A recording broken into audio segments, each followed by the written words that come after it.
All right, Shalom, Kohola, Yahweh, Hashem, Yahweh, Shabbat, Hashem, Rakakwadash, Shalom, salutations, double honors. They rule well the elder apostles of GMS. On down, Shalom, to the speckled bird, confused face, the Akim, and Aqua, the Akim, on the highways and byways, and that's my least the elect. Barakateh Yahweh, Barakateh Yahweh Shai, Barakateh Yahweh, Barakateh Yahweh Shai, Barakateh Yahweh, Barakateh Yahweh Shai, Barakateh Yahweh, Barakateh Yahweh Shai. Shemai, Yashala, Yahweh, Allah Hayanawa, Yahweh, Achad. Shalom and salutations again, and double honors to the elder apostles, the elder bishops, and the elders on down of Great Millstone. For whatever reason, this lesson I had set up was titled "The Time Is Here," and it allowed me to do 6 minutes, and then it cut me off. So I don't know, maybe because I was recording within the program, what I recorded in the program, I don't know, but I wasn't able to. I didn't have enough time to get the scriptures that I wanted to get out. So this is going to be the part 2 of it, and we're gonna move forward. So first scripture I got is Psalms 37 and 7, and it reads, "Rest in Yahweh and wait patiently for him. Fret not thyself because of him who prospereth in his way, because of the man who bringeth wicked devices to pass. Cease from anger and forsake wrath. Fret not thyself in any wise to do evil, for evildoers shall be cut off, and those that wait upon Yahweh, they shall inherit the earth." Like the scriptures say, the meek shall inherit the earth. Matter of fact, let's get that scripture real quick.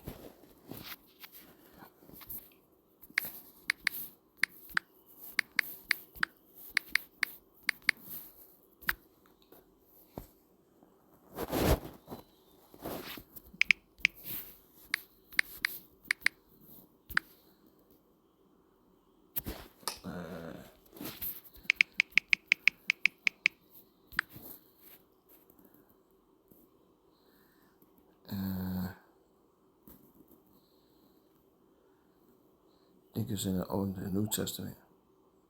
Here we go. Matthew 5 and 5. Yahweh shall speaking.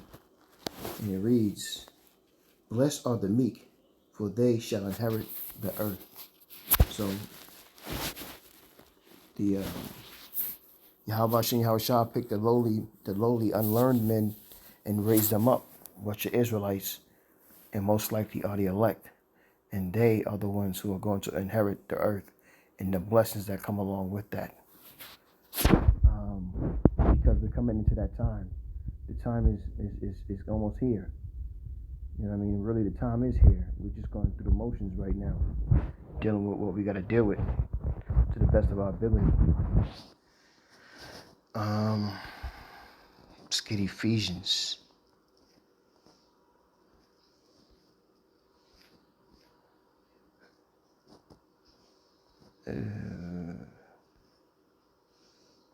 Well, I'm having a hard time. There we go. Ephesians 4 and 26.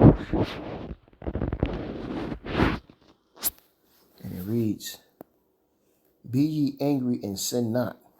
Let not the sun go down upon your wrath, neither give place to the devil." Now, what does that mean by give place to the devil? What's that? Ephesians 4 and 27. What does that mean?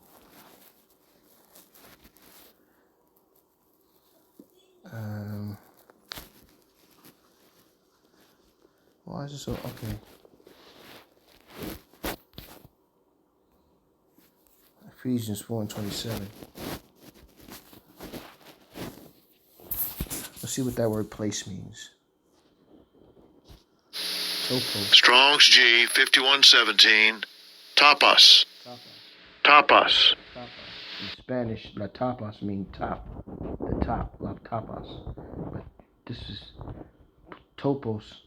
Topos is place. Place and any proportion or space marked off. Topos, as it were from surrounding space, an inhabited place as a city, village, district, a place, passage, and a book. Okay, that's what that meant. Never give your space to the devil. Okay, that's what that meant. Let's go to Job. We're all over the book today. Job 20:3 in the NLT. And it reads, I have to endure your insults, but now my spirit prompts me to reply. Don't you realize that from the beginning of time, ever since people were first placed on the earth, the triumph of the wicked has been short-lived, and the joy of the godless has been only temporary? That's right, because we're in that time where Esau is coming to an end. Second Ezra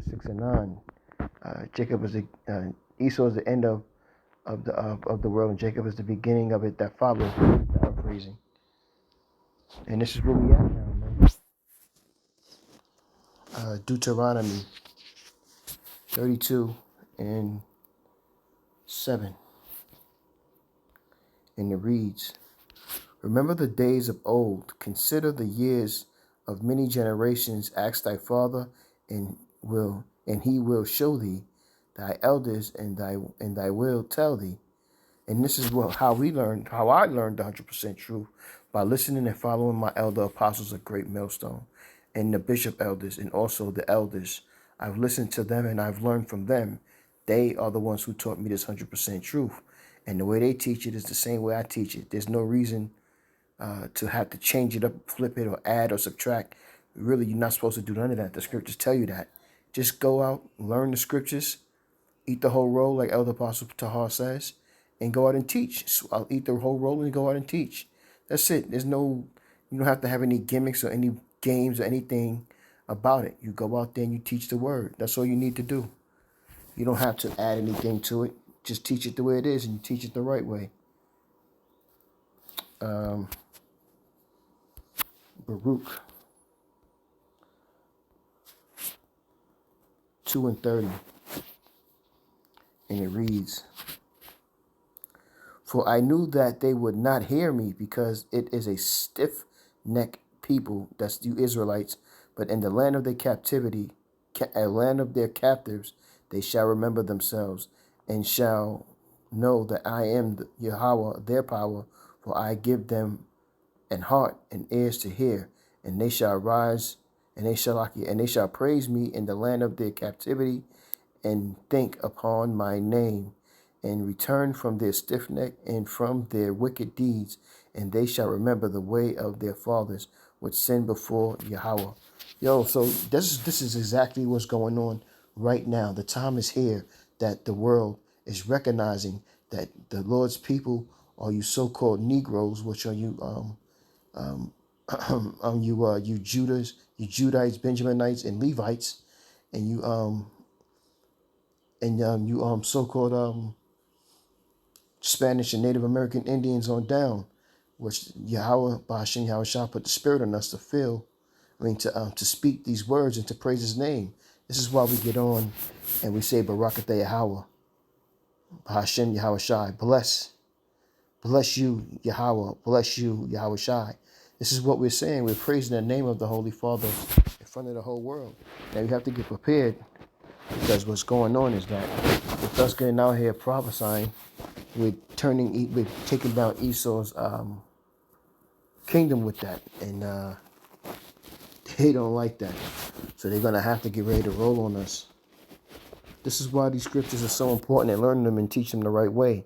Because when you do it the right way, then things go in a very smooth way, without any of the nonsense. And unfortunately, there's drama. Yahweh Hashem Yahweh Shah likes drama, so we have false prophets and teachers and such and so on, and we have scoffers and murmurers and everything like that, as Yahweh Shah has said in his time when he was on the earth 2,000 years something ago. He preached and prophesied about these types of things that took place with our people. This is why the scriptures talk about stiff-necked, because we are stiff-necked people. We choose not to turn back to Yahweh Bashim Yahweh Shah. He'd rather be ignorant. But when that destruction comes, which it is, which we're almost close into that time, we're going to see what happens then. We're going to see what happens. Let's go back to Deuteronomy.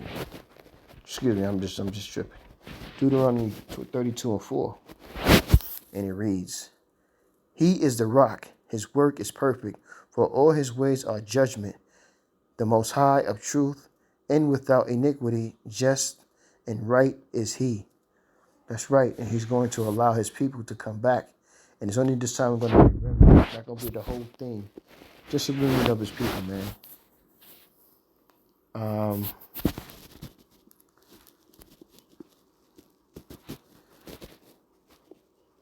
Isaiah 19:4.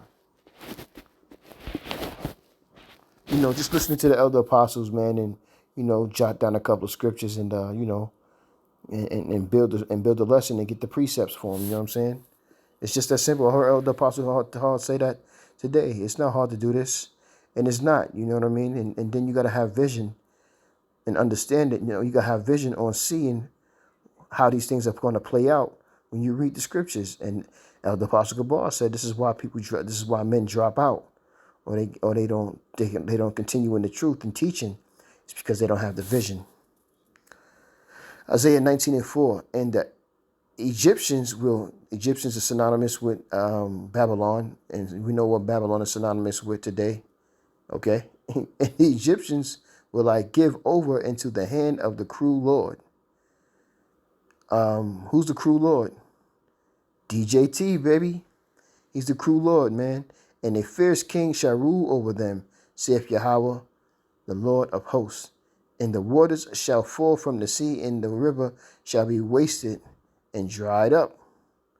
And they shall turn the rivers far away, and the brooks of the fence shall be emptied and dried up. The reeds and flags shall wither. And I don't know if you heard about the some of these rivers turn into blood around the world. I forgot which countries, but I think one is I think let's look it up. Let's find out about it. That's what we do.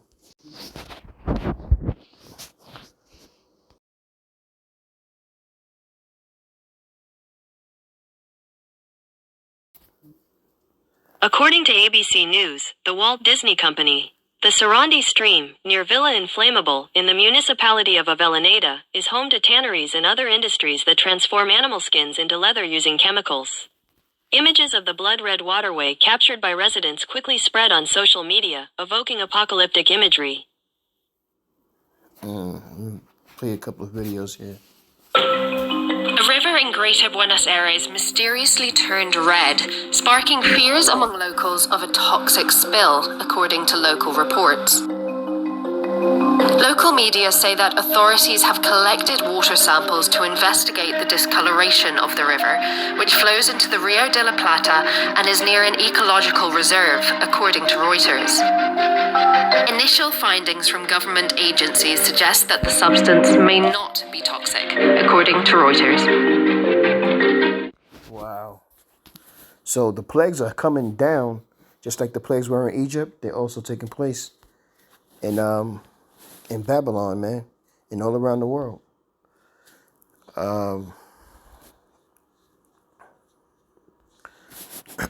First Maccabees 1:51. In the self same manner wrote he to his whole kingdom and appointed overseers over all the people, commanding the cities of Judah to sacrifice city by city.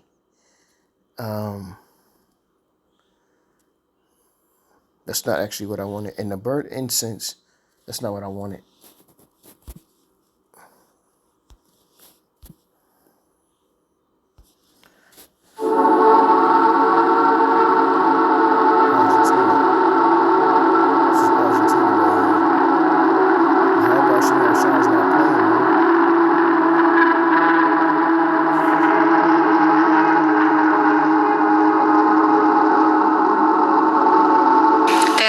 No hace falta ser inspector para darte cuenta de la contaminación que está sufriendo este pobre arroyo Sarandí, que es acá en Avellaneda.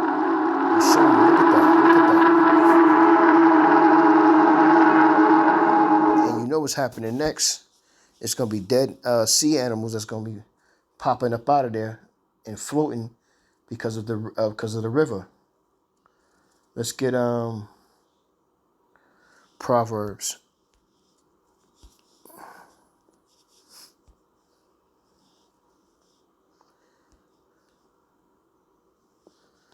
Proverbs 29:2.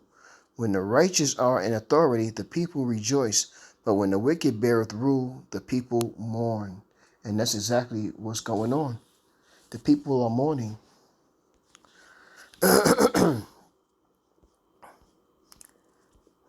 And everybody's starting to hate Trump, man. He's becoming public enemy number one around here. He's really putting himself out there. So yeah, Revelation 12:2, which is NATO and the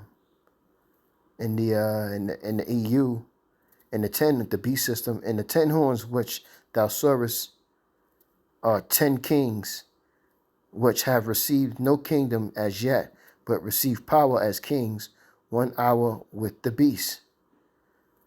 NATO and the UN.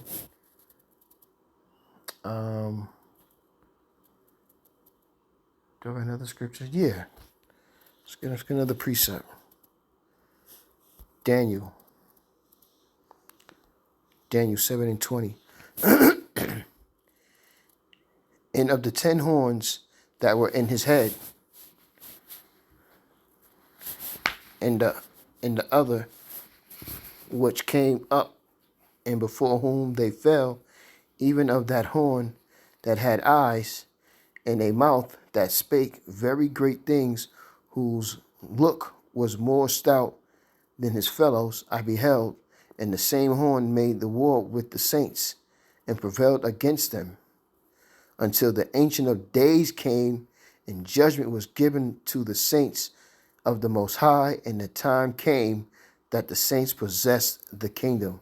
And this is the time that we're about to come into, because the time is here. We're just playing it out. That's all it is. We're just playing it out. And again, if you don't have vision to understand or see this, then obviously Yahweh Bashim Yahushai is not dealing with you. Last scripture I got, Zechariah 1:18. And it reads, Then lifted I up my eyes and saw, and behold, 4 horns. And I said unto the angel that talked with me, What be these? And he answered me, These are the horns which have scattered Judah, Israel, and Jerusalem. That is NATO and the United Nations. They are the ones who scattered us. And Yahweh showed me 4 carpenters.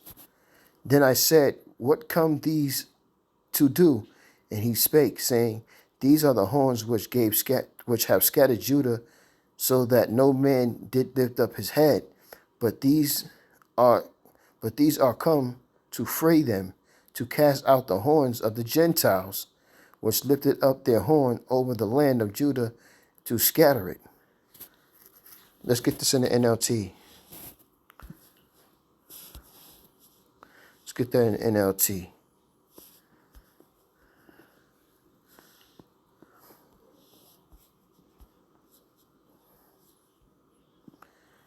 Where it says the 4 horns and the 4 blacksmiths. And it reads, verse 18, Zechariah 1:18, NLT. Then I looked up and saw 4 animal horns. What are these? I asked, and the angel who was talking with me, he replied, These horns represent the nations that scattered Judah, Israel, and Jerusalem. Then the Lord showed me 4 blacksmiths. What are these men coming to do? I asked. The angel replied, These 4 horns, these nations scattered the humble Judah. Now these blacksmiths have come to terrify those nations and throw them down and destroy them. And who's the blacksmiths? The blacksmiths are the elect. The blacksmiths are the elect that is coming down out of those fatherships under Yahweh Shai, and they're going to wreak havoc on these other nations, and especially Esau. We're going to be hunters. Salaki, I pray that I'll be a part of the hopeful elect. But they're going to be hunters, and they will no longer be hunted. And they're going to put who those ones who scattered them and put them into captivity. They're going to be put into captivity, and they're going to be sold just the same as they did to us. Now, you're not going to understand this information if you don't study and you don't read and you don't learn from your elders, your elder apostles, or however. And and majority of the time, I tell you that GMS has the 100% truth. So if you're not learning from them in a great millstone, then you're going to be confused and you're going to be all over the place. You're going to be confounded. And Yahweh Bashem Yahweh Shah is not the author of confusion. So Abba Rakazah, you were edified with this lesson. I hope I didn't make it too long. And I'm going to say, Kahalo Yahweh Bahashem Yahweh Shai Bahashem Rakah Kradash Shalom and salutations again and double honors to the elder apostles on down where I learned is 100% true. Yahweh Bashem Yahweh Shai Barakatham. Shalom to the elect. Shalom.